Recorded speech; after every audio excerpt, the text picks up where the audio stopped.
कान्होजी आंग्रेच्यावर आमचं स्वतंत्र पुस्तक येईल ते एवढ्यासाठी की कान्होजी आंग्रेचा पराक्रम, कान्होजी आंग्रेची दहशत, कान्होजी आंग्रेंचं ब्रिटिश सरकारवर असलेली दहशत त्यांच्या कागदपत्रातून जी दिसते ती वाचल्यानंतर कदाचित तुम्ही शिवाजी महाराजांना विसरा. एवढा प्रचंड पुढचा, तो समुद्रावरचा शिवाजी म्हणूनच फेमस होता जगभरात. एवढं त्याचं प्रचंड काम आहे जे आपल्याकडे आलेलं नाही अजून.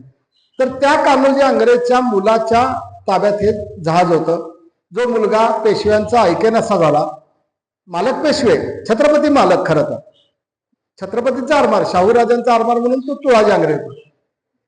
पेशव्यांनी जे आरमार शिवाजी महाराजांनी जगात एवढं मोठं केलं, भारतात आरमार स्थापन केलं, ते आरमार पेशव्यांनी इंग्रजांना एक पत्र लिहिलं की आमचा नोकर तुळाजी आमचा ऐकत नाही, तुम्ही या आमच्या मदतीला, आपण दोघं मिळून तुळाजीला नष्ट करू, म्हणजे आरमार नष्ट होईल आणि तो किल्ला आम्ही तुमच्या ताब्यात देऊ.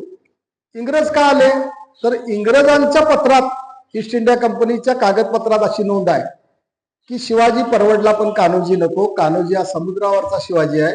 हा माणूस समुद्रात आम्हाला जहाज सोडा, पाण्याला हात लावून सुद्धा देत नाही, एवढंच ते जकात बसवतोय. म्हणजे प्रचंड दहशत आहे त्या माणसाची. तो आपोआप नष्ट होणार असेल तर त्याला पाहिजेच होतं. त्यांनी 4 जहाजं पाठवली. आपल्या पेशव्यांनी इंग्रजांची जहाजं घेऊन शिवाजी महाराजांनी निर्माण केलेलं आरमार बुडवलं. सुवर्णदुर्ग किल्ल्यावर हरणे नावाच्या बंदरात इंग्रजांचा झेंडा लागला. इंग्रजांनी आरमार घेतलं. मग पुढची कथा सगळी आहे. जे आरमार शिवाजीने जगात पहिल्यांदा हिंदू म्हणजे भारताचा आरमार म्हणून तयार केलं, ते पेशव्यांनी आपल्याच लोकांनी बुडवलं. ही आपली चूक आहे, ते त्यात शेवटी लिहिलेले आहे. तर अशा अनेक गोष्टी शिवचरित्रातल्या आहेत की ज्यांचा अभ्यास झालेला नाही आजपर्यंत, अजूनही झाला असं म्हणत नाही. परवा तुम्हाला एक ते संभाजी राजांना एक उत्खननात एक स्टीलचं काहीतरी सापडलं, पत्र्याचं. त्यांनी ते दाखवलं, ध्वनी भ्रमण यंत्र वगैरे आहे. हे काही नवीन नाही आहे. रायगडावर एक जी इमारत तुम्ही आतापर्यंत विहीर म्हणून समजत आला होता, पर्यटक गाईड तुम्हाला विहीर सांगत होते, ती विहीर नव्हतीच, ते पर्जन्यमापक यंत्र आहे. आम्ही जे 20-25 वर्षात लोकांना घेऊन जातोय, आम्ही विहीर कधीच सांगत नाही. ते पर्जन्यमापक यंत्र आहे. पाऊस किती वाढेल तेवढं ते पाणी वाढत जाते. यावर्षी पाऊस किती झाला त्याच्यावर कळतंय ते. अशी ती बंदिस्त विहीर आहे. ते पर्जन्यमापक यंत्र आहे रायगडावरचं. पण ते लोक विहीर म्हणून सांगतात. अशा अनेक खोट्या गोष्टी तुम्हाला सांगितल्या जातात. मग मध्येच हिरा गवळणीच्या बरोबर सारखीच एक दुसरी गोष्ट येते तुम्हाला, अशीच आमची आई असती. अरे मूर्खपणाचा असा प्रकार आहे की ती कविता पहिल्यांदा ज्या माणसानं लिहिलेली आहे, अशीच आमची आई असती, ते लिहिणाऱ्या कवीनं त्या कवितेच्या वर लिहिलेलं आहे शिवाजी महाराजांचं आईवर प्रचंड प्रेम होतं, श्रद्धा होती. ती दाखवण्यासाठी मी ही काल्पनिक कविता लिहित आहे असं त्या कवीनं खुद्द लिहिलेलं आहे. पण त्याच्यावर पिक्चर निघाले, आज लोक सांगतात, काही सांगतात ते असं म्हणाले. मग सुभेदाराची सून आली. यात तुम्ही शिवाजी महाराजांचा अपमान करताय 2 प्रकारे. पहिला अपमान असा होतोय की भर दरबारात शिवाजी असं म्हणतात, अशी आमची आई असती तर आम्ही पण सुंदर झालो होतो. याचा अर्थ ते जिजाबाईंचा अपमान करतात. आमची आई अशी सुंदर नव्हती म्हणतात. एकीकडे तुम्ही म्हणताय जिजाबाई सुंदर होत्या, एकीकडे म्हणताय शिवाजी महाराज असं म्हणाले होते. दुसरी गोष्ट अशी आहे की समजा हा माणूस एक क्लास 1 ऑफिसर आहे, मी त्याचा PA आहे आणि तुमचं काहीतरी काम अडकलंय, तुम्ही माझ्याकडे येताय PA कडे, साहेबांच्याकडे काम करून घे. मला साहेबांचा सगळा स्वभाव माहित आहे. मी असं म्हणतोय तुम्हाला एक 5,000 रुपये दे, मी तुझं काम करून देतो. मी असं कुठल्या बळावर म्हणत असतोय? मला 100% माहिती आहे की हो माणूस पैसे दिले की सही करणार, ह्याची खात्री आहे म्हणून मी करत असतोय. 5,000 रुपये घेतो आणि देतो. त्यात काय दाखवलंय त्या कथेत? कल्याणचे सुभेदाराला लुटलं गेलं, मग त्याची सून पकडली गेली. मग आबाजी सोनदेव ती सून घेऊन आले. आता इथं पहिला मूर्खपणा आहे की आबाजी सोनदेव हे शिवाजी महाराजांच्या वडिलांचे सहकारी आहेत, शिवाजी महाराजांचे नव्हे. म्हणजे शिवाजी महाराजांना खूप वडील आहेत, त्यांच्या समोर शिवाजी महाराज लहानाचे मोठे झाले. आता ह्या पोराच्या सवयी त्याला माहित नसतील का? ज्या पोरानं 16व्या वर्षी हातपाय तोडले रांजाच्या पाटलाचे, तो काय मुलगा आहे त्याला माहित नसेल का त्या म्हाताऱ्याला? कथेत असं दाखवलंय की तो म्हातारा घेऊन जातोय आबाजी सोनदेव की अशी एक मुलगी पकडली आणि ती तुमच्याकडं असावी, तुमच्या खाजगीत, असं आम्हाला वाटतंय. तिथं तुम्ही मान्य करताय की शिवाजी महाराज अशा भेटी घेत होते. त्याशिवाय त्याचं धाडस कसं होईल त्या माणसाचं पुढे देऊन द्यायचं? म्हणजे या कथेत शिवाजींचं कौतुक नाही आहे, शिवाजींचा अपमान करताय तुम्ही. अशा अनेक कथा रचल्या गेल्या, मग त्या कथा सांगितल्या जातात. मग जास्त मग अस्मिता जागी होते कोणाची, तर ते नाही म्हणतात ते असं झालंच आहे असं. ते आता आमच्या सांगली जिल्ह्यात एक समाधी अशी नव्याने सिद्ध केलेली आहे, ही समाधी आहे म्हणून. हा लोक उरुस करतात, जातात, श्राद्ध घालतात, सगळं ते समाधी नाहीच आहे पण करतात. लोक बोलत नाहीत, राज्यकर्ते पण बोलत नाहीत, कारण त्यांना हेच पाहिजे आहे, प्रत्येक गट तयार झाला पाहिजे, 2 गटात लागलं पाहिजे, म्हणजे आमचं सुखानं चाललेलं आहे. त्यामुळं खरे शिवाजी महाराज, खरा इतिहास तुमच्या समोर आणला जात नाही. कागदपत्र तुम्हाला बघायला मिळत नाहीत, जरी उपलब्ध असली तरी तुम्ही तिथं पोहोचत नाही, ते विकत घेत नाही, म्हणून तुम्हाला माहित नसतात. शिवाजी महाराजांच्या पत्रातली वाक्य वाचली तरी तुमच्या लक्षात येईल की हा राजाचं किती बारकाईनं प्रजेकडे लक्ष होतं. आपण ते बघत नाही. हिरोजी इंदुलकर यात एक कथा लिहिलेली आहे मुद्दाम, म्हणजे न्याय कसा असायला पाहिजे, की आता आपण काही आरोपी बघतोय, काही खटल्यामध्ये सापडलेले, अजून त्यांचे खटले उभे व्हायचे आहेत, तरीही आपण सांगू शकतो की हे निर्दोष सुटणार आहे. कारण आपल्याला माहित आहे ते कुणाचे कुठल्या तरी राजकीय नेत्याशी बांधील आहेत, हे सोडवणार सुटणार हे आपल्याला पण माहित आहे. त्यामुळे आपण पण विसरून जातोय, नवीन गोष्ट आली की ही विसरतोय. शिवाजी महाराजांच्या काळात असं होत नव्हतं. याचं सगळ्यात मोठं उदाहरण एक त्यात दिलेलं आहे. कुठलं उदाहरण आहे ते? तुम्ही कौतुक काय करताय की रायगड सगळा उभा केला हिरोजी इंदुलकरनं. सगळा उभा केलेला नाही आहे, रायगड पूर्वी पण होता. रायगड हा विजयनगरच्या साम्राज्याचा किल्ला आहे. शिवाजी महाराजांनी तो जिंकलाय 1656ला. अगोदर किल्ला होताच तिथे. शिवाजी महाराजांनी त्याच्यात आपल्याला हव्याच्या बांधकाम नव्यानं करून घेतलं आणि मग तो राजधानीचा किल्ला सजवला. हिरोजी इंदुलकरनं सजवला, बरोबर आहे. हिरोजीची तिथं बोर्ड पण आहे, तुम्ही जाऊन ते बघत असताय, फोटो काढत असताय. आता एवढा रायगड उभा करणारा माणूस म्हणजे शिवाजी महाराजांचा किती जवळचा माणूस असेल? 1674ला राज्याभिषेक झाला, हिरोजीचा सत्कार झाला आणि 1-1.5 वर्षाने एक केस महाराजांच्या समोर आली. ती केस अशी आली की हिरोजीनं या माणसाची पाटीलकी ह्याच्याकडं विकत घेतलेली आहे. हा माणूस याला कळल्यानंतर की आपली पाटीलकी विकत घेतलेली आहे, कुणीतरी ह्यानं विकले आहे, म्हणजे जमीन तुमच्या नावावर आहे 7/12ची. कुणीतरी बिल्डर तुमच्या नावाची जमीन तिसऱ्याला विकला आहे, तिथं अपार्टमेंट चालू. आणि मग तो मूळ ज्याची पाटीलकी होती तो शिवाजी महाराजांच्याकडे अर्ज घेऊन गेला. पहिल्यांदा सुभेदाराकडे गेला. सुभेदारावर प्रश्न पडला की हिरोजीच्या विरोधातली केस आहे, म्हणून त्याला ती वर ढकलली. मग ते महाराजांच्याकडे आलं. महाराजांनी विचारलं पाटीलकी कुणाची आहे, कागद बघितली तर ती यांची होती. घेतल्या कुणी तर आत्ता हिरोजीच्या नावावर आहे, जो हिरोजी रायगड सगळा बांधलेला आहे. विकली कुणी तर जगदाळेने विकली. जगदाळेंचा काय संबंध याच्यात? काहीच नाही, बोगस कागद करून विकली. शिवाजी महाराजांनी ही सगळी कागद बघितल्यानंतर पहिल्यांदा जगदाळेंना बोलवलं. जगदाळे प्रांत होते त्या भागाचे, त्यांनी ती विकली होती. त्याला सांगितलं की हे बोगस व्यवहार केलेला आहे तुम्ही सगळा, असं आमच्या राज्यात चालत नाही, कागद बघा कोण आहे. ते काय उघड झालंच होतं सगळं. त्याचं ते सुभेदारी की गेली, त्याला कैदेत टाकलं, त्याला दंड केला. नंतर दुसऱ्याला बोलवलं ज्यानं खरेदी केलं त्याला सांगितलं की मुळात ही जगदाळेंची नव्हतीच, तू कुणाकडं खरेदी केलास, त्यामुळे मूळची पाटीलकी ज्याच्या त्याच्या नावावर करायची, तुला इतका इतका दंड. त्याला सोडलं. आता हिरोजीनं केलं होतं सगळं ते. ज्या हिरोजीनं हे किल्ला बांधला त्याच हिरोजीनं ते तिसऱ्याची पाटीलकी विकत घेतली होती. हिरोजीला त्यांनी माफ केलेलं नाही आहे, हिरोजींना शिक्षा दिलेली आहे, पूर्ण शिक्षा दिलेली आहे. मूळची पाटीलकी मूळ ज्याची आहे त्याच्या नावावर करायची, शिवाय त्याचा दंड द्यायचा, शिवाय सरकारात इतकी रक्कम भरायची, आणि शिवाय तू ज्या कामावर आता आहेस त्या कामावर तुला काढून टाकलेलं आहे. ही शिक्षा कोणाला दिलेली आहे? हिरोजी इंदुलकरला दिलेली आहे 1676ला. त्याचं आज्ञापत्रच छापलंय मी. म्हणजे जो माणूस रायगड ज्यानं निर्माण केला त्याचा कौतुक आणि सत्कार एकीकडे करतोय, पण दुसरीकडे तोच माणूस जर कुठं सापडला पुराव्यानिशी तर त्याला शिक्षा पण देतोय. असं त्यांचं न्यायनीती होती. आता तशी आहे का? नाही. आता फक्त आपण नाव घेतोय शिवाजी महाराज की जय, उठता बसता घेतोय. शिवाजी महाराजांचं रोजच्या राज्यकारभाराचं तंत्र आणि शिवाजी महाराजांचं प्रजेविषयीचं वागणं ह्याचे जर कागदपत्र आपण बघितले तर आपल्या लक्षात येते की आपल्याला एवढंच परवडणार आहे. फोटोला हार घालणे, जय भवानी जय शिवाजी करणे, ह्याच्यापेक्षा जास्त शिवाजी आपल्याला परवडणार नाही, सहनच होणार नाही. याचं सगळ्यात मोठं उदाहरण सांगलीमध्ये जाहीर व्याख्यानात प्राचार्य शिवाजीराव भोसलेने दिलं होतं. भाषणाची सुरुवात झाल्यानंतर आता ते कोणीतरी ओळख करून द्यायचं येणार असते. ते जरा मराठीचा शिक्षक होता, त्याला जरा गंमत वाटली, यांचं पण नाव शिवाजीराव भोसले, बोलणार आहेत शिवाजी महाराजांच्यावर, हे फलटणचे, शिवाजी महाराजांचं माहेर म्हणजे आजोळ फलटण. म्हणून त्या ज्या बाई होत्या त्या भाषणात म्हणाल्या की एक शिवाजी भोसले दुसऱ्या शिवाजी भोसलेच्यावर बोलणार आहेत, हे त्यांच्या आजोळचे आहेत, असं काय काय काय काय करून बोलले त्या. मग शिवाजीराव भोसलेंनी बोलल्यानंतर पहिल्यांदा सांगितलं की आज मला सगळ्यात पहिल्यांदा माझं नाव माझ्या आईवडिलांनी शिवाजी भोसले ठेवल्याचं लाज वाटतं. याचं कारण काय तर त्यांच्या बरोबर जाण्याची सुद्धा माझी पातळी नाही. म्हणजे आईबापांनी नाव ठेवले म्हणून मी शिवाजीराव भोसले आहे, त्यांच्या जवळ पण जाऊ शकत नाही. दुसरी गोष्ट अशी आहे म्हणाले की आता त्या नावाला जागायचा प्रयत्न मी करतोय, मी जास्तीत जास्त चांगला कसा होईल हे मी बघतोय, हे माझं कर्तृत्व आहे. पण माझं नाव तसं ठेवायला नको पाहिजे होतं, कारण मी सामान्य माणूस आहे, तो खूप मोठा माणूस होता. पण जर शिवाजी महाराज हयात आले किंवा समजा काय चमत्कार झाला आणि शिवाजी महाराज पुन्हा या आजच्या काळात आले तर ते काय करतील याची 2 वाक्य शिवाजीराव भोसलेंनी सांगितली. पहिलं वाक्य म्हणजे ते बघतील आपल्या नावाचा काय वापर चालू आहे महाराष्ट्रभर, तर ते पहिल्यांदा गॅजेट करायला जातील आणि आपलं नाव बदलून घेतील. म्हणजे माझं नाव बदला, माझ्या नावावर काय काय चालू आहे, माझ्या स्वप्नात पण असं नव्हतं. हे जर नाही जमलं त्यांना जरा, तर दुसरं म्हणजे ते आत्महत्या करतील. एवढं आपण त्यांचं नाव बदनाम केलंय, कुठल्याही गोष्टीसाठी वापरतोय, कुठेही वापरतोय, कशाही वापरतोय, आणि त्याला काय आहे का नाही किंमत त्या माणसाला.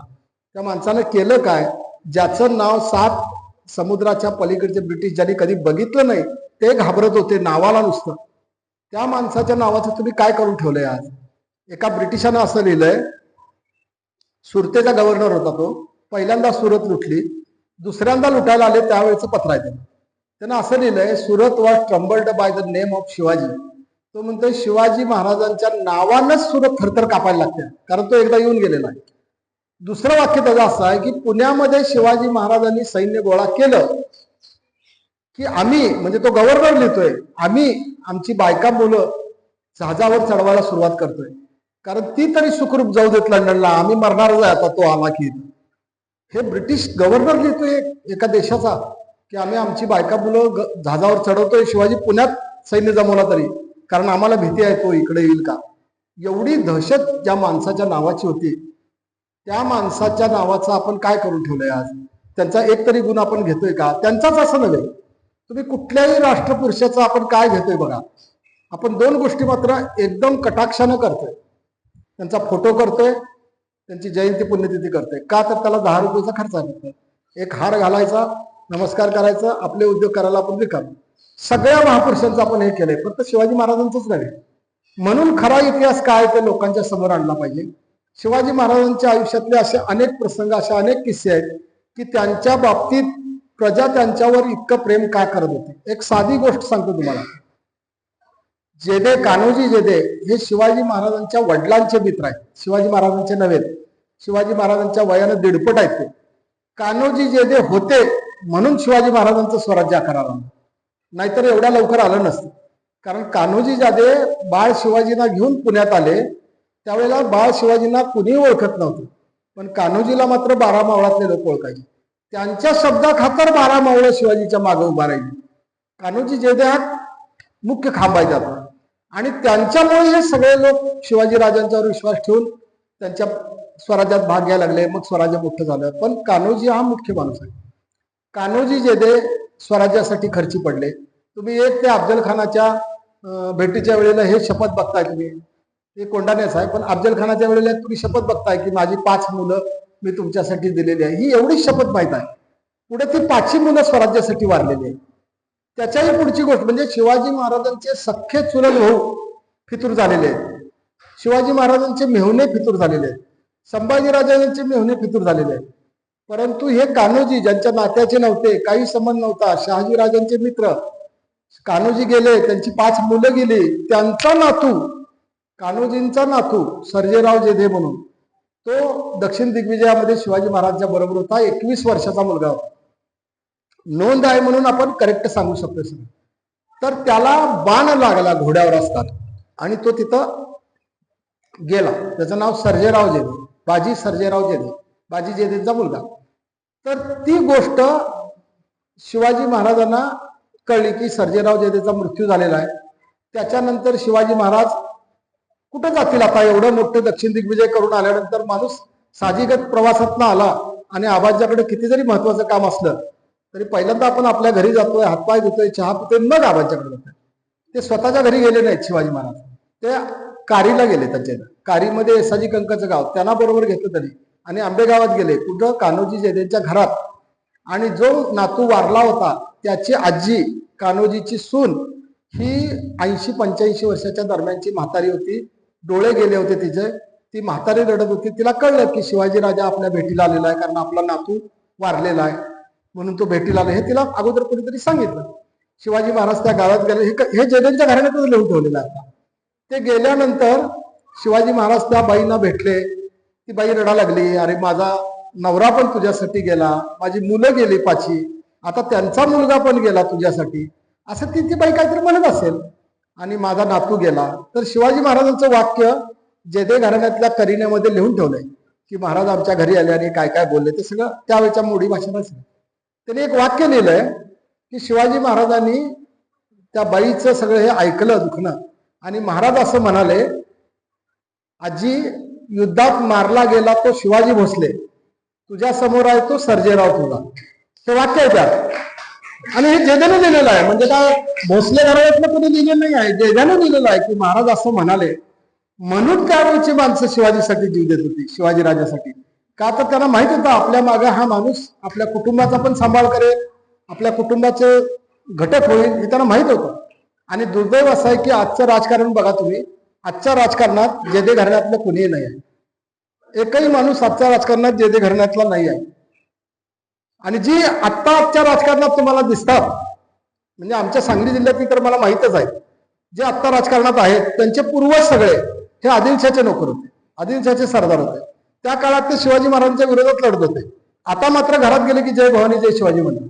आणि हे जेदे घराण्यातलं एक केशवराव जेदे आत्रेंच्या बरोबर काम केले ते साधारण 50 सालच्या अगोदरपर्यंत होते. तर शेवटचा माणूस राजकारणातला. आज तुम्हाला जेदे नाव कुठेही दिसणार नाही. शिलमकर नाव, ज्याने राजगडची किल्लेदारी सांभाळली, शिलीमगावचे, कुठेही त्यांचं नाव दिसणार नाही. त्यांच्या घरात विकंक नाव, माणसं नाहीत का? आहेत माणसं, त्यांची माणसं आहेत, त्यांचं कुटुंब चालू आहे, त्यांचं घरून त्यांना परंपरा सगळं चालू आहे. राजकारणात कुठं आहेत का? बघा, नाही आहे. पण सगळं राजकारण केलं जाते ते त्यांच्या नावावर केलं जातं. तानाजी मालुसरे सिंहगडावर गेले, अरे पण मालुसरेच्या घरातलं कोण आहे तुमच्या इथे? कोणच नाही आहे. घ्यायचंच नाही अशा लोकांना. असं हे सगळं राजकारणातलं गणित प्रत्येक चरित्राशी आणून जोडलंय. ते शिवाजी महाराजांच्या चरित्राशी जास्त जोडलं गेलंय. म्हणून शिवाजी महाराज खरे इतके मोठे होते की ते लोकांच्या समोर यायला पाहिजे. नाटकं, चित्रपट, मालिका यातून तुम्हाला जे दिसतंय ते काही खरं नसतंय. आणि तुम्ही विश्वास ठेवता ही तुमची चूक आहे. ते म्हणत नाही ते खरं आहे. तुम्ही कुठलीही मालिका बघताना बघा, मालिका सुरुवात झाली की पहिल्यांदा एक 4 वाक्य पडलेली असतात, तुम्ही वाचत नसताय. वाचा, हे सर्व काल्पनिक आहे, इतिहासाच्या कुठल्याही घटनेशीचा संबंध नाही, तर लिहिलेलं असतंय. तुम्ही मूर्ख आहे, तुम्ही विश्वास ठेवताय नाही खरं आहे म्हणताय. ते खरं नाहीच आहे तरीच मान्य करतात. ते किती बोगस असते आणि तुम्ही किती बघत नाही. एक मालिका होती संभाजीराजांच्यावर. संभाजीराजांना एक पत्र आलं इंग्रजांचं आणि एका आपल्या सरदाराचं, आणि महाराजांनी त्याला उत्तर लिहिलेलं आहे. आणि महाराज ते उत्तर काय लिहिलं हे आपल्या राणीला वाचून दाखवतात, येसुबाईला. तर ते संभाजी महाराजांनी असं पत्र उघडलंय, येसुबाई शेजारी आहेत आणि संभाजी महाराज सांगतात की आम्ही त्यांना असा असा आदेश दिलेला आहे वगैरे वगैरे. असं कॅमेरा इकडून लावलाय, म्हणजे दिग्दर्शक किती मूर्ख आहे तिथंच दिसतंय. इकडून कॅमेरा लावलाय, त्या पत्रात दिसतंय सगळं, काहीच नाही आहे, कोरं पत्र आहे, मोडी नाही, इंग्लिश नाही, काय नाही, हा वाचत असतो. अरे किमान लिहायचं तरी 4 वाक्य त्यात, नाहीतरी इकडनं तरी कॅमेरा लावायचा. काही दाखवत असतात, आपण ते खरं मानतो. आपल्याला ते कळायला पाहिजे की इतिहास हा कल्पनेपुरता, रमण्यापुरता ठीक आहे, प्रत्यक्षात तसं काही नसतंय. अशा अनेक काल्पनिक कथा समाजात आलेल्या आहेत. अनेक अशा व्यक्ती आलेल्या आहेत की ज्या आज खऱ्या आहेत म्हणून त्यांचे पुतळे झालेले आहेत. त्यांच्या समाधी, जयंती, पुण्यतिथी, उत्सव होतात. उत्तर प्रदेशात तर एका अशा बाईचं तिकीट काढलेलं आहे भारत सरकारनं, जी इतिहासात नव्हतीच, पण काढलेलं आहे. का तर ती तिकीट काढले की तो समाज मतदार म्हणून त्यांच्या मागे उभा राहतोय. आमच्या बाईंचं तिकीट काढलेलं आहे, झालं, त्यांचं मतावर आलं की संपलं. इतिहासात जाऊ दे काय तुमचं असेल, असं सगळीकडे केलेलं आहे. म्हणून इतिहास ही वेगळी गोष्ट आहे, राजकारण ही वेगळी गोष्ट आहे, वस्तुस्थिती प्रत्यक्षात वेगळी असते. म्हणून शिवाजी महाराजांचा इतिहास आपण जे शिकवतोय, की आता आपण हे वाक्य अनेकदा शिकवतोय, शेवटी याच्यात वाक्य लिहिलंय की तानाजी महाराजांचा, तिथं तानाजींचा मृत्यू झाला, बलिदान झालं, तेव्हापासून तानाजी हा सिंहगड म्हणून ओळखला जातो. ही तुमची चूक नाही आहे, तुम्ही हे पुस्तकातनं लिहिलेलं आहे, बरोबर आहे. पुस्तकातच मुळात चूक आहे ना. तानाजींनी सिंहगड जिंकायच्या अगोदर त्याची कागद जर सिंहगडाची बघितली तर सिंहगड नावानच आहे. कोंढाणा हे पडलेलं नाव आहे त्याचं, कारण वर कौंडिन्य नावाच्या ऋषीचं मंदिर आहे, जे ऋषी महाभारत काळात तिथं ज्ञानाला बसत होते. म्हणून त्या ऋषीचे पंत जो आहे तो त्यांना कोंढाणा म्हणतोय. परंतु तानाजींच्या मृत्यूपूर्वी सिंहगडाचे जर कागद बघितले तुम्ही, व्यवस्थेचे, दरबारचे, सगळे सिंहगड नावानच आहेत, कोंढाणा नावानं नाहीच आहे. सिंहगड पूर्वीपासूनच आहे तो. त्या कथा गोष्ट म्हणून ठीक आहे, गडाला पण सिंह गेला, पण ते काय नाटकापुरतं ठीक आहे हो, ते इतिहास नसतोय. आपण तसे प्रत्येक गोष्टीत बघायला पाहिजे की हे खरं असेल का, कोण दाखवतंय, हे का दाखवतंय, त्याचा हेतू काय. आणि आता शिवाजी महाराजांचं आणि संभाजी महाराजांचं तेच चाललंय. आज संभाजी महाराजांचा एक चित्रपट आला, एवढं प्रचंड गाजलं. प्रकाशक मला म्हणाले की 15 दिवसात आम्ही 5 आवृत्त्या काढल्या. मेहतानी सांगितलं, मराठी, इंग्लिश, हिंदी. आता तुम्हाला आत्ता वाचावं का वाटलं? शिवाजी सावंतांनी ते 40 वर्षापूर्वी कादंबरी लिहिली. 40 वर्ष तुम्ही जय भवानी जय शिवाजी म्हणतायच, तेव्हा तुम्हाला सुचलं नाही छावा वाचावे असं? आत्ताच का वाटलं? कारण तुम्हाला ते अतिशय भव्य करून काय काय दाखवलं म्हणून वाटलं. प्रत्यक्षात तसं असेल का? नसतंय. काही लोक सांगतात व्हॉट्सअपवर, संभाजी महाराज एका वेळेला 80 भाकऱ्या खात होते. अरे माणूस आहे तो, राजा जरी झाला तरी माणूस आहे. तुम्हाला कळायला पाहिजे, असं शक्य आहे का अर्ध गोपड खात होता? अर्थ माणूस आहे शेवटी. हा, तुमची राजावरची श्रद्धा विद्या सगळं ठीक आहे, पण तुम्ही काय लिहिताय, बोगस किती लिहिताय, याकडं आपलं लक्ष असायला पाहिजे. म्हणून व्हॉट्सअपवर येणारं सगळं खरं मानत जाऊ नका. काही खरं असतंय, काही खोटं असतंय. तुम्ही कागद वाचायला शिका, अस्सल साधनावर लिहिलेली पुस्तकं वाचायला शिका, मग ती कुणाची पण असू दे. दुर्दैवानं अशी पुस्तकं कमी लिहिली जातात आज, कारण त्याचा खप कमी होतोय असं ते म्हणतात. मला असं वाटत नाही, कारण मोजून 2 महिन्यात त्याची 2000ची आवृत्ती संपलेली आहे. कुठेही जाहिरात न करता अजून एकाही दैनिकात त्या पुस्तकावर आलेलं नाही छापून, तरी संपलेली आहे आवृत्ती. इंग्लिश आणि हिंदी करायला लोक मागे लागलेले आहेत. आता एकाही दैनिकात अजून तुझ्यावर परीक्षण आलं नाही. का संपलं ते? तर लोकांना माहित आहे की असे शिवाजी आपण कधी वाचलेले नाहीत. त्यांचं बांधकामाचं वैशिष्ट्य काय, त्यांच्या जलसंधारणाचं वैशिष्ट्य काय, त्यांच्या हेर यंत्रणा कशी होती, त्यांचं व्यापारशास्त्र कसं होतं, त्यांचं अर्थशास्त्र कसं होतं, सगळ्यात महत्वाचं या पुस्तकामुळे आलेलं आहे. शिवाजी महाराजांनी एकूण 130 लढाया केल्या. या 130 लढायांचा एकत्रित इतिहास कुठल्याही पुस्तकात, कुठल्याही म्हणतोय मी, मराठी, मोडी, इंग्लिश, हिंदी, बखरी बिखरी कुठेही आलेलं नाही. पहिल्यांदा आम्ही त्यात आणलेलं. 130 लढाया तुम्हाला एका ठिकाणी बघायला मिळतात. लढाई कुठली, किती साली झाली, कुणाविरुद्ध झाली, बादशाह कोण होता, आपल्याकडचा लढणारा सरदार कोण होता, त्यांच्याकडचा लढणारा सरदार कोण होता, आणि त्याचा परिणाम काय झाला. हे पहिल्यांदा 130 लढाया तुम्हाला एकत्र आणल्या. आणि सगळ्यात शेवटची गोष्ट मी 5 मिनिटात सांगतो आणि थांबतो.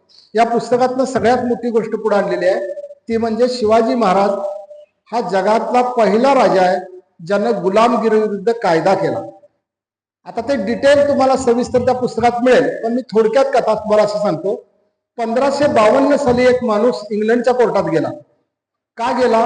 तर त्याची बहीण 1752ला, 1552 नाही, 1752ला त्याची बहीण कुणीतरी गुलाम म्हणून विकली होती आणि ती त्याला सोडवून घ्यायची होती, म्हणून तो कोर्टात गेला. जगातली पहिली केस ती, की एका माणसाला विकलं गेलं, अशी पहिली केस.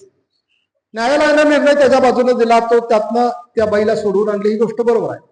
त्याच्यानंतर 100 वर्षानं ब्रिटिश सरकारला असं वाटलं की अरे असं सगळीकडेच व्हायला लागलंय, कायदा केला पाहिजे याच्यावर. मग ब्रिटिशांनी कायदा केला, माणसाची खरेदी विक्री करता येणार नाही. हा कायदा 1778च्या नंतर झालेला आहे. त्याचं साल नेमकं मला आठवत नाही, मी लिहिलंय त्यात. पहिला कायदा जगातला, तो पहिला जगातला. त्याच्यानंतर 150 वर्षानं अमेरिकेनं कायदा केला, त्याच्यानंतर स्वीडननं केला, चीननं केला. मग मी सगळे लिहित भारतावर आलो. भारतानं स्वातंत्र्यानंतर केला. माणसाच्या खरेदी विक्रीला बंदी ही भारतानं स्वातंत्र्यानंतर कायदा केलेला आहे. आता हे सगळं आजच्या आधुनिक लोकशाहीचं आपण बघतोय. त्याच्या उलट शिवाजी महाराजांचं 3च जिल्ह्यांचं राज्य होतं. अजून महाराज राजे व्हायचे होते, अजून राज्याभिषेक व्हायचा होता, म्हणजे राजा म्हणून अधिकृत मान्यता त्याला नव्हती. महाराष्ट्रातल्या 3 जिल्ह्याचं राज्य. असं असताना त्यांनी डच लोकांच्या बरोबर एक करार केलेला. डच व्यापारी इकडे आले आणि महाराजांना म्हणाले की आमच्याशी तुम्हाला व्यवहार करायचा. आता 2 गोष्टी याच्यात लक्षात घ्या. शिवाजींचं राज्य जरी नसलं तरी तो एक भारतीय माणूस आहे, आणि तिकडचे व्यापारी हे डच आहेत, हॉलंड मधले आहेत. हॉलंडचा एक व्यापारी प्रतिनिधी महाराष्ट्रातल्या, भारतातल्या एका राजाशी, जो राजा अजून अधिकृत व्हायचा आहे, त्याच्याशी करार करतोय. हा आंतरराष्ट्रीय पहिला करार आहे. भारत आणि डच आंतरराष्ट्रीय पहिला करार आहे भारताचा. त्या करारात शिवाजी महाराजांनी एक वाक्य लिहिलंय. बाकीची कलमं आहेत, 7 नंबरचं कलम आहे ते या पुस्तकाशी संबंधित आहे. त्या कलमात त्यांनी असं वाक्य लिहिलंय शिवाजी महाराजांनी, ज्याच्या आधी कुणीही केलेलं नाही, जगात कुणीही केलेलं नाही. कारण मगाशी जी केस सांगितली ती 1752-58ची केस आहे. मी शिवाजी महाराजांचं सांगतोय 1667ला. करारात एक वाक्य आहे, त्या डचाना दिलंय, वरची 6 कलमं आपली मान्य आहेत, आता आमची कलमे, असं म्हणून त्यांनी कलम दिलेला आहे. पहिलं कलम महाराजांनी असं म्हटलंय, माझ्या राज्यात माणसांची, मुलांची, स्त्रियांची खरेदी विक्री करता येणार नाही. जर केली तर माझे अधिकारी तुमचा योग्य तो समाचार घेतील. गुलामगिरी विरुद्ध, गुलाम खरेदी विक्री विरुद्ध जगात छापून आलेला पहिला कायदा आहे जो शिवाजी महाराजांनी केलेला आहे. आजही कुठलेही कागदपत्र बघितलं तरी त्याच्या पूर्वीचे कायदे सापडत नाही. पहिलाच कायदा ब्रिटिशांचा आहे. मग जगात पहिल्यांदा मनुष्यांच्या खरेदी विक्रीवर कायदा करणारा राजा तुमचा होता. हे किती मोठं आहे तुमचं. काल्पनिक कथा रचण्यापेक्षा तुमच्या काल्पनिक कथा रचून शिवाजी राजे मोठे होते सांगायची गरजच काय. त्या माणसाने जगात पहिल्यांदा अशा अनेक गोष्टी केलेल्या आहेत की ज्या तुम्ही सांगू शकताय, ज्या सांगायला पाहिजेत तुम्ही, त्या तुम्ही सांगत नाही आहे. त्या तुम्ही सांगाव्यात मुलांच्या पर्यंत, म्हणून हे पुस्तक लिहिलेलं आहे. हे पुस्तक येऊन आता 1-2च महिने झालेले आहेत, तरी ते पुस्तक संपलं. या प्रती तुम्ही सांगितल्यामुळे त्या बाजूला ठेवलेले आहेत. आता त्याची दुसरी आवृत्ती येईल आणि पुढची पुस्तकं पण येतील. ज्यांना हे अशा शिवाजी महाराजांचं कीर्तन ऐकायचं आवडायचं आहे त्यांच्यासाठी ते पुस्तक आहे. ज्यांना ते कुठल्या विचाराचे आहेत, कुठल्या धर्माचे आहेत हे बघायचं आहे त्यांनी तिकडे जावं. त्याच्याविषयी आमचं काही दुमत नाही आहे. तुम्ही हे वाचून तुम्हाला जर असं वाटलं नाही महाराजांनी आमच्यासाठी काम केलेलं आहे, आनंद आहे. तुम्हाला काय वाटेल तुमचा प्रश्न आहे. आम्ही फक्त कागदात न दिसणारे महाराज तुमच्या समोर ठेवलेले आहेत. एकाही वाक्यात आम्ही आमचं मत त्यात मांडलेलं नाही आहे. ते तुम्ही ठरवायचं आहे वाचक म्हणून, तुम्हाला जसं वाटेल तसं. पण तुमच्या समोर दंतकथातून येणारे शिवाजी महाराज, याच्यापेक्षा कागदपत्रातून येणारे शिवाजी महाराज अशा प्रकारचं आणणारं हे पहिलं पुस्तक आहे. असं मीच म्हणत नाही, असं महाराष्ट्रातले आजच्या घडीचे मोठे इतिहास संशोधक पण आता म्हणायला लागलेले आहेत की असे शिवाजी महाराज आम्ही वाचलेच नव्हते. अभ्यासकांनी वाचले होते कागदपत्रातून, पण लोकांच्या समोर आणले नव्हते. लोकांना काय दाखवायचे असं त्यांना वाटत होतं. पण आता आम्ही ठरवलंय की अशीच माणसं आता तुमच्या समोर आणली पाहिजेत. असेच लोक यांचं काम तुमच्या समोर आणलं पाहिजे. त्या दृष्टीनं लिहिलेलं हे गाथा स्वराज्याची पैलू शिवचरित्राचे. आता तुम्हाला काय बोलायचं असेल तर विचारा.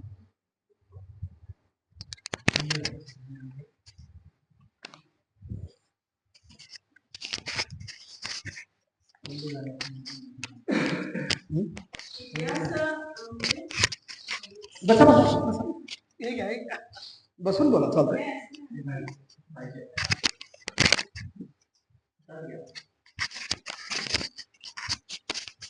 आता अनेक म्हणजे गोष्टी आपण ऐकल्या की ज्या इतिहास सुरुवातीला आपण म्हटल्याप्रमाणे जरी शिक्षक असलो तरी आपण वाचन हे सीमित असते. आणि खरोखरच म्हणजे जिजामात्यांच्या किंवा अशीच आमची आई असती हे मला तेव्हाही वाटायचं की अशी जर कविता असेल तर म्हणजे इथं जिजामाता कमी होत्या की कमी वाटल्या का शिवाजी राजांना, असं मला एक नेहमी प्रश्न वाटायचा.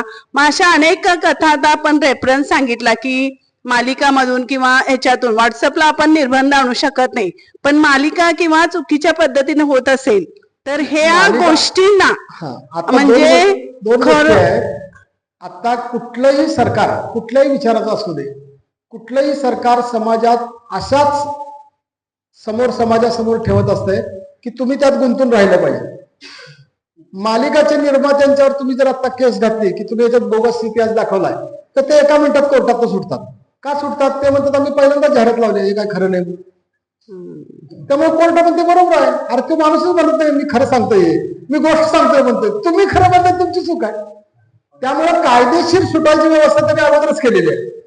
यातले कुठलाही प्रसंग काय नाही असं तर मी लिहिलेलंच असेल, तेवढं एक प्रमाणपत्र कोर्टात सादर करतात, तुम्ही सुटताय.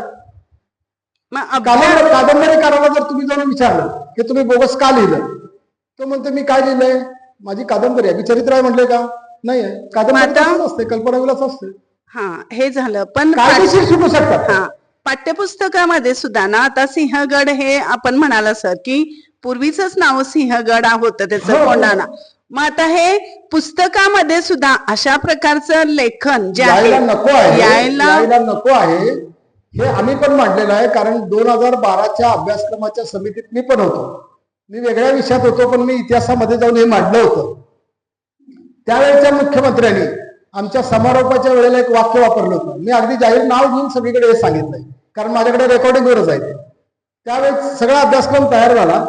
अभ्यासक्रमाचं पुस्तक प्रकाशित करायचं होतं म्हणून मुख्यमंत्री आणि शिक्षण मंत्री 3 का 4 मिनिटासाठी SCRTत आले होते आणि आम्हाला अगोदरच सगळ्यांनी सांगितलं होतं की जास्त कोण बोलायचं नाही, ते प्रकाशन करणार, लगेच जाणार 2 मिनिटात.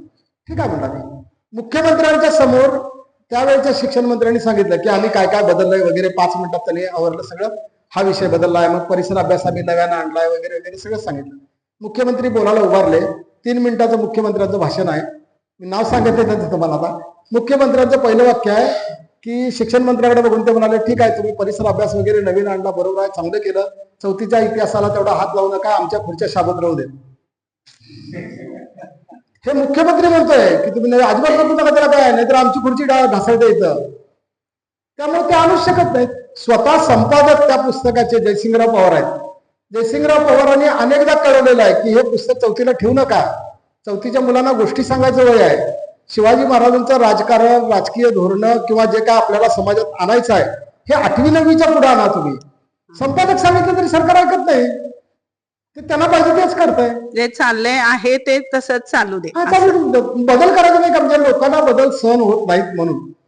कारण लोक आता ऐकून घेण्याच्या अवस्थेत नाहीत. म्हणजे तुमची श्रद्धा इतकी वाढलेली आहे की ती श्रद्धेचं रूपांतर अंधश्रद्धेत कधी झालं तुम्हालाच कळत नाही. पूर्वी कसं तुम्ही टिळक फडकेवाद, खांडेकर आगरकर वाद, टिळक आगरकर वाद, फुल्यांचा इतरांशी वाद, हे सगळे वाद तुम्ही ऐकलाय. आज समाजात विद्यापीठातील लोक सुद्धा सरकारी धोरणाविरोधात एक शब्दही बोलू शकत नाहीत. वाद ही प्रक्रियाच तुम्ही बंद पाडलेली आहे. आम्ही सांगतोय, तुम्ही ऐकायचं हे सुरू झालेलं आहे. आणि जर विचारवंत बोलत नसतील तर सामान्य माणसाला दोष तुम्ही देऊ शकत नाही. प्रश्नच नाही. काय देणार दोष? तुम्ही देऊ शकत नाही. तुम्हीच बघा, गेल्या 15 वर्षात अगोदर आपण काय म्हणत होतो, मी नथुरामच्या गावातला माणूस आहे, आम्ही काय म्हणत होतो नथुरामला, आज तुम्हाला माध्यमातून काय येतं ऐकू करावं. किती बदल केला आहे. म्हणजेच याचा अर्थ असा आहे की तुमचं श्रद्धेचं रूपांतर अंधश्रद्धेत इतकं केलंय की तुमचा असा ठाम समजूत झालाय की आमचा नेता निकाडे आहे ना, आयुष्यात बदलू शकत नाही. तो तुम्हाला दारू पिऊन पडलेला दिसला तर तुम्ही काय म्हणणार, नाही नाही त्याला कामाचा त्रास झाला म्हणून तो विश्रांती घ्यायला, पण ते दारू पिऊन पडला असं म्हणणार नाही तुम्ही, कारण तुमची श्रद्धा आहे त्याच्यावर. मेंटॅलिटी तशी, तुमची मेंटॅलिटी अशी केली आहे की तुम्ही त्याच्या चुकात दिसतात तुम्हाला, तरी तुम्ही म्हणताय नाही नाही ते काम लई त्रास झाला होता म्हणून त्याचा झोपला आहे, एका दारू बिरू पिलेली नाही.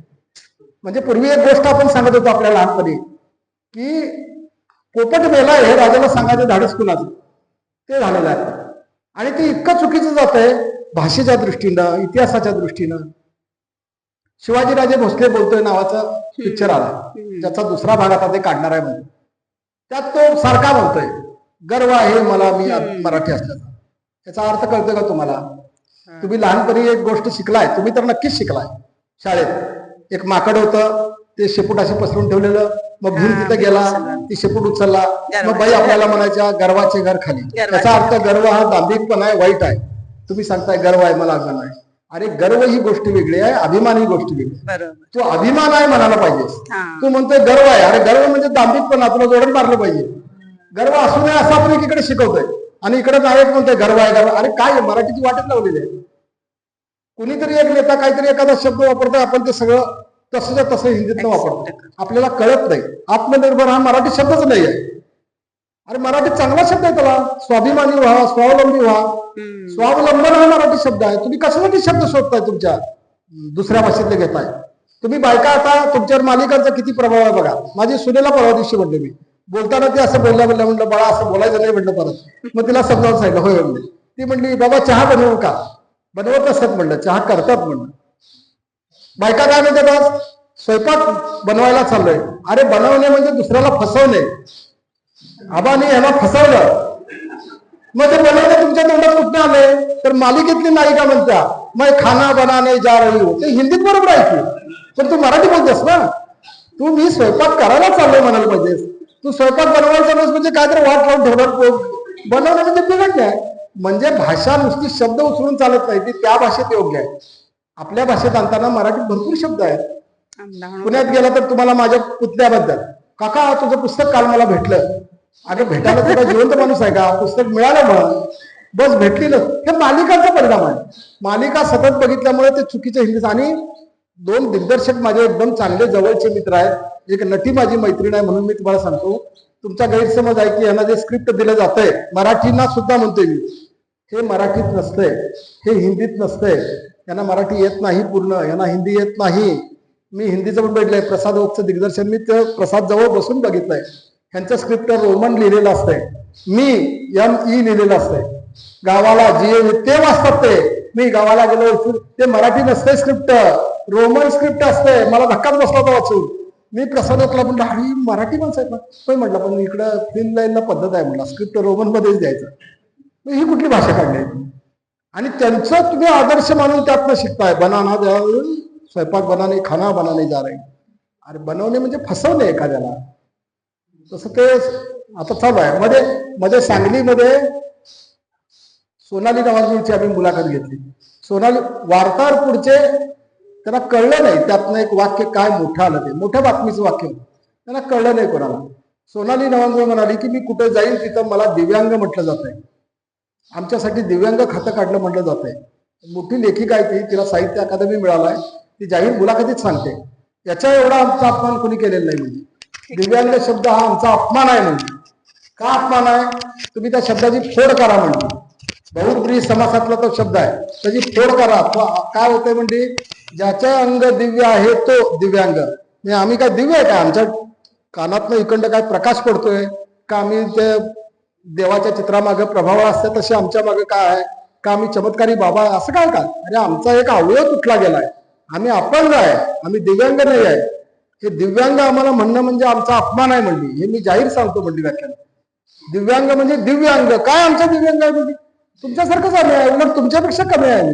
आम्ही काय दिव्यांग आहे नाही आहे, आम्ही अपंग नाही म्हणजे. मला दिव्यांग म्हणत जाऊ नका म्हणून जाहीर व्याख्यानात सांगितलं. ते खातं मूर्ख आहे, ते नाव मूर्ख आहे, सगळंच मूर्ख आहे. ते शब्द काय म्हणायचे म्हटले तुम्ही? दिव्यांग म्हणजे अर्थ काय त्याचा? आमचं दिव्यांग आहे का म्हणजे? उलट तुमच्यापेक्षा आम्ही कमी आहे, आम्ही अपंग आहे, आम्हाला अपंगच म्हणा. हा आमच्यासाठी काय करायचं असतं तर सोयी सुविधा करा, रॅम्प करा, आम्हाला सोयी सुविधा द्या, आम्ही कुठं जाईल तिथं आमचं काम लवकर करा, हे बरोबर आहे की नाही? नुसतं नाव दिव्यांग केलं म्हणून आम्ही सुधारलो असं होत नाही म्हणजे. हे तिने जाहीर मुलाखतीत सांगितलं. त्यामुळे शब्द वापरताना आपण इतके जपून वापरायला पाहिजे. कुठले काय शब्द घेतोय, काय वापरतोय, त्याचा अर्थ काय होतोय. आता एखादा माणूस मरतोय, आपली त्यांच्यावर श्रद्धा असते, प्रेम असते, सगळं असते, सगळं बरोबर आहे. फोटो लावतोय आपण करून, लगेच खाली काय लिहितोय आपण? एकतर कैलासवासी लिहितोय, नाहीतर स्वर्गवासी लिहितोय. स्वर्गवासीचा अर्थ माहिती आहे तुम्हाला काय? स्वर्गवासी, स्वर्ग हे नंदनवन आहे आपण म्हणतोय. तो माणूस गेला हे दुःख आहे. स्वर्गीय आणि स्वर्गवासी याच्यात फरक आहे. बरेच लोक स्वर्गीय अमुक अमुक, अरे स्वर्गीय म्हणजे काय अर्थ मराठीत? एखादं सुख तुम्हाला प्रचंड मिळालंय, त्याला तुम्हाला उपमाचा नाही शब्द द्यायला, तेव्हा तुम्ही म्हणता स्वर्गीय सुख आहे. इथं मेला हे स्वर्गीय सुख आहे तुमचं, ते गेलाय बरं झालं. तुम्ही त्याच्या मागे स्वर्गीय लिहिताय. तुम्ही स्वर्गवासी लिहायला पाहिजे, पण तुम्ही स्वर्गीय लिहिताय. स्वर्गीय सुख म्हणजे समजा आता मी राजगडावर येतो, प्रसंग लिहिलाय. राजगडावर ज्यावेळेला मृग नक्षत्र येतंय त्यावेळेला तुम्ही जर राजगडावर गेला, खाली जंगल आहे दोन्ही बाजूला, असं बसल्यानंतर मी एकदा दोन बसून ते लिहिले. एक बाई होत्या माझ्यावर, ज्ञानप्रबोधिनीच्या बाई होत्या, बऱ्याचशा मुलांना घेऊन आल्या. 1,00,000 काजवे चमकत असतात त्या झाडांना. मृग नक्षत्र निघाल्यावर 3-4 दिवस असते ते. आणि तिथं ते उघड्यावर तुम्ही राहिला तर जंगलातली सगळी झाडं तुम्हाला दिवे लागल्यावर दिसत असतात. खाली आपण उंच असतोय, खाली जंगलात. ते सुख मला लिहायचं असेल तर मी लिहिल स्वर्गीय सुख आहे. पण माझी आई लिहिल्याने मी स्वर्गीय लिहितोय. काय आपण काय लिहितोय, काय लिहितोय हे सुद्धा भान लागतंय लोकांना. स्वर्गीय यांचं, अरे स्वर्गीय कसं काय? तो स्वर्गवासी आहे, स्वर्गीय नाही आहे. त्यामुळं भाषेपासून इतिहासापर्यंत सगळीकडे भेसळ चालू आहे. म्हणून मूळ काय आहे आपल्याला कळलं पाहिजे. त्या दृष्टीने हे पुस्तक लिहिलं. रायगडावरल्या कुत्र्याचं वास्तव.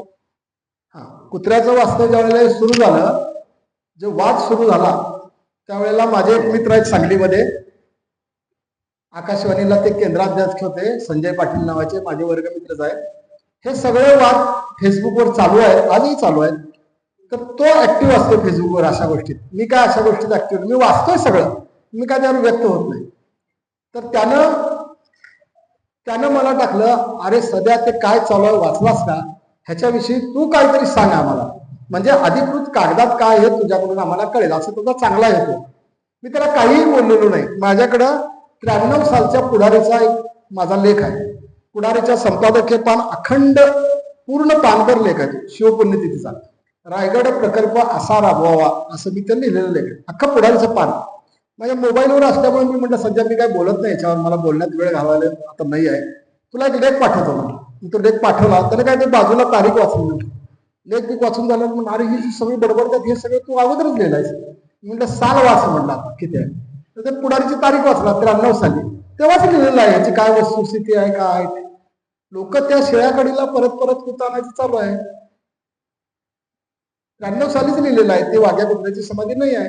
कारण मुळात ती ज्यांच्या नाटकात आली ते नाटककारच म्हणतात की मी हे कल्पनेत लिहिलेलं आहे. त्यामुळे तुम्ही किती श्रद्धा ठेवायची तुमचा प्रश्न आहे. अशा अनेक नाटकं आहेत आणि साहित्यातलं जर तुम्ही सगळंच खरं माना लागला तर ते अवघड होऊन बसतंय. कारण ते काही त्यांच्या सोयीचं लिहिलेलं असत. किती अवघड होते सांगतो. मृत्युंजय कादंबरी तुमच्यापैकी अनेकांनी वाचलेली आहे. शिवाजी सावंतांच्या बरोबर मी 18 ते 20 वर्ष होतो. विक्रम गोखले नावाच्या नटाच्या वडिलांचे ते मित्र, चंद्रकांत गोखलेचे. विक्रम गोखलेला लहानपणापासून त्यांनी खांद्यावर वाढवलं. विक्रम गोखले असं म्हणाले की पत्रिका द्यायला गेल्यावर, शिवाजी काका तू लग्नात असशील तर मी लग्न करणार, तू जर नसलास मांडवात कुठं तर मी तिथनं पळून जाणार, असं त्यांनी सांगितलं. शिवाजी सावंत म्हणाले अरे तुझे बाबा आणि मी इतके मित्र आहे की मी असणारच लग्नात तुझ्या. मग ते त्या लग्नात गेले, लग्न झालं. लग्न झाल्यानंतर घरी ज्यावेळेला शिवाजी सावंतांना बोलवलं जेवायला, त्याची बायको विमानात एअरलाइन्स मध्ये पायलट होती. तर शिवाजी सावंतांना विक्रम गोखलेंनी सांगितलं काका माझ्यावर मृत्युंजयचा इतका प्रभाव आहे की त्यामुळे मी पोहायला शिकलो, त्यामुळे मी व्यायाम करायला शिकलो, तब्येत केली सगळी चांगली. नट मोठाच होता, वादच नाही. आणि सगळ्यात मोठा प्रभाव म्हणजे माझ्या बायकोचं नाव मी वृषाली ठेवलं. तर ते म्हणाले शिवाजी सावंत का ठेवलास. कर्ण माझ्या डोक्यात भिंडलेला आहे, कर्णाच्या बायकोचं नाव मृत्युंजय मधलं शिवाजी सावंत म्हणले बघ विक्रम तू नाव ठेवलास चांगला आहे, सगळं खरं आहे, पण ते नाव खोटं आहे, काल्पनिक आहे. मला कुठंच काय पुरावा सापडला नाही. काहीतरी नाव ठेवायचं म्हणजे वृषाली ठेवलं. हे शिवाजी सावंतांनी व्याख्यानच सांगितलं जाईल. मला काय तर त्या पहिलं नाव द्यायचं होतं ते म्हणले, कुठंच काढलं नाव नाही. वृषाली. लोकांनी खरं मानून नाव ठेवलं तिथं, अनेकांनी ठेवलं असं. त्यामुळे कथा कादंबरीतलं खरं असते असं नाही. तुमच्या समोर वातावरण चरित्र आपलं खरं असते. तुम्ही चरित्र ती पण कोण लिहिले, अभ्यासली पाहिजे, वाचली पाहिजे. आता रायगडावरचा तुम्ही जो शिलालेख बघताय जगदीश्वर मंदिरावरचा, एक अर्थ लावला त्यातल्या तारखेचा तर ज्येष्ठ शुद्ध त्रयोदशी येत्या. त्या तारखेचा दुसऱ्या शास्त्रात दुसरा अर्थ लावला तर तो दुसऱ्या राज्याभिषेकाचा येतो. पहिल्या राज्याभिषेकाचा येत नाही, तांत्रिक राज्याभिषेकाचा येतो. मग नक्की लावला कधी तो शिलालेख, कारण दोन्ही अर्थ बरोबर आहेत. मी ज्योतिषशास्त्राने जाऊन विचारलंय की हे बघा हे बघा, ते म्हणजे हे पण बरोबर आहे हे पण बरोबर आहे. आता शिवाजी महाराज नक्की कुठलं शास्त्र मानत होते हे आपल्याला माहित नाही आहे. तोपर्यंत आपण सांगू शकत नाही तो कधी लावला. मग काही लोक म्हणणार यावेळेला लावला, काही लोक म्हणणार दोघांचं पण बरोबर आहे, कारण त्याची फोड कशी करताय त्याच्यावर आहे. मोडीमध्ये किंवा संस्कृतमध्ये त्यावेळेच्या मोडीमध्ये तुम्ही शब्द कुठं तोडताय. मी असं लिहिलं निकाडे पोहाळे येथे राहतात, हे आपण निकाडे वेगळं लिहितोय, पोहाळे वेगळं लिहितोय, येथे वेगळं लिहितोय, 4 शब्द सुटे लिहितो. मोडीत तसं नसतंय. मोडीत पहिला रेग असते आणि एकदा पेन टेकवले की शेवटी उचलायचं असतं. ही सवय अजून इतकी आहे की तुम्ही तलाट्याकडे जावा, 7-12चा दाखला मागा, की पहिल्यांदा कागदावर रेग ओढते. लिहितोय आपल्याची मराठी पण रेग ओढतोय, ते परंपरेने चालू झाले ते अशी रेग ओढायची. तर ते मोडी वाचणं अवघड का असतंय की शब्द तुम्ही कुठं तोडायचा हे महत्व असतं. एक वाक्य असं आहे, एकानं असं वाचलं पेशवे काळातलं वाक्य, रस्त्यात नाचत मासे चालले होते, असं एका संशोधकानं वाचन केलं. आम्ही सारखं म्हणत जायला असं कसं असेल वाक्य, मासे कसे येतील पुण्यातल्या रस्त्यावर. मग आम्ही म्हणलं मूळ कागद बघितला पाहिजे. मग आम्ही मूळ कागद बघितला होता. वाचन बरोबर आहे, शब्द तोडायचं चुकलं बघ. रस्त्यावर नाच तमाशे चालले होते. पेशवाई काय चाललं होतं रस्त्यावर, नाच आणि तमाशे रस्त्यावर चालले होते. पण तुम्ही ते जोडलं की तसं होणार ना. त्यामुळं अर्थ चुकीचे काय लागतात, तर मोडी कुठं तोडायची कळली पाहिजे. नुसतं वाचन आलं म्हणजे आलं नाही. हे सगळ्यात मोठं उतार आहे ते, रस्त्यावर नाच तमाशे चालले. आणि पत्रातलं आहे विशेष म्हणजे, असं पत्रातलं आहे.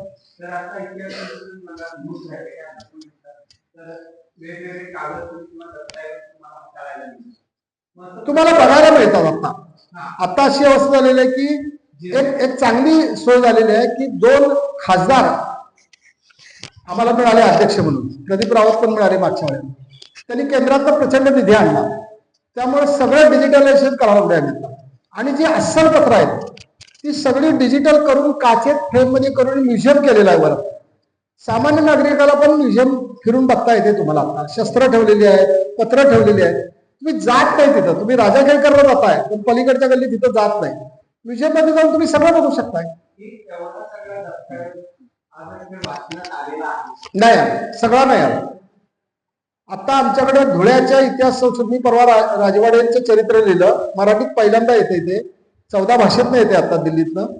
तर राजवाड्यांच्या धुळ्याच्या इथे गेलो, मी धुळ्याची संख्या बघितली, 3.5 लाख कागद अजून धुळा पण झटकला असे आहे, जे काय राजवाड्यांनी त्या काळात गोळा करून ठेवले. हा, तो गठ्ठा बांधलाय, त्याच्यावर लिहिलंय निकाडे घराण्याची कागदपत्रे, याच्या पलीकडे काय नाही.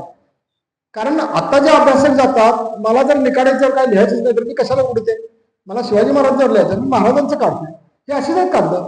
मग जे आता शिवाजी महाराजांच्या राज्याभिषेकाची एखादी पत्रिका निघाली असणार आहे, मिळत नाही आता, कारण राजगड जाळला होता. त्या काळात समजा निकाड्यांच्या घरातलं कोणतरी सरदार असेल, ती पाठवली असेल ना महाराजांनी, ते जर उघडलं तर त्यात मिळेल ना आपल्याला ती पत्रिका, लग्नपत्रिका तशी ती पत्रिका मिळेल, पण ते उघडलेच जात नाही.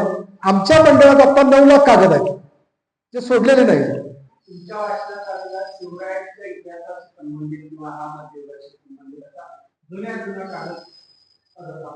शहाजी राजांचा आहे, शहाजी राजांचा आहे, जिजाबाईंचा आहे. जिजाबाईंचा स्वतःच्या शिक्क्याचा कागद आहे.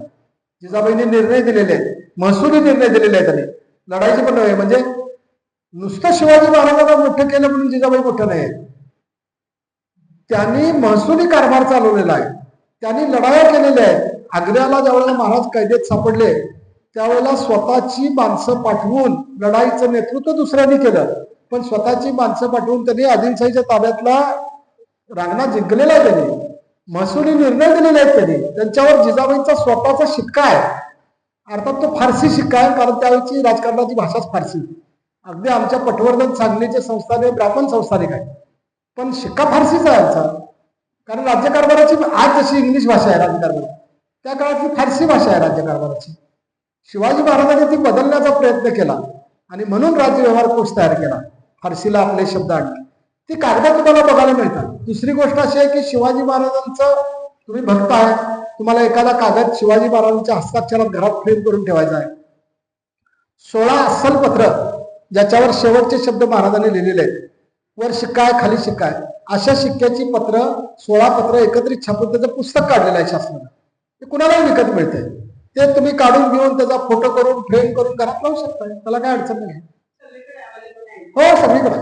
साहित्य संस्कृती मंडळात तुम्ही कोल्हापुरात जरी गेला आता, शिवकालीन पत्रांचे प्रतिरूप दर्शन असं पुस्तकाचं नाव आहे, तिथं पण तुम्हाला मिळते. आता तर त्याची नवीन आवृत्ती आर्ट पेपरवर काढलेली आहे, म्हणजे तुम्हाला फोटो कलर करायची गरज नाही, तेच कापून फ्रेम करून लावला तरी चालते. कोल्हापुरात मिळते आता. आणि मराठी पण दिलेला आहे, म्हणजे तुम्हाला मोडी वाचता येत नसेल, उदाहरणार्थ 4थीच्या इतिहासाच्या पुस्तकावर मागं फोटो आहे बघा, ते रुद्राप्पा देसाईला पाठवलेलं पत्र आहे, त्याचं मराठी पण तुम्हाला समोर दिलेलं आहे. त्याच्यावर असंच शिक्का आहे, खाली शेवटचे अक्षर. हा, तुम्हाला शिवाजी महाराजांचं अक्षर जर 4थीच्या मुलांना दाखवायचं असेल तर तुमच्याच पुस्तकावर आहे. शेवटचं जे कव्हरवर चित्र छापलेलं आहे पत्राचं, त्या पत्रातल्या सगळ्यात शेवटीची 5 अक्षरं लेखन सीमा ती शिवाजी महाराजांची, बाकीचं आहेत ते कारकुनांची.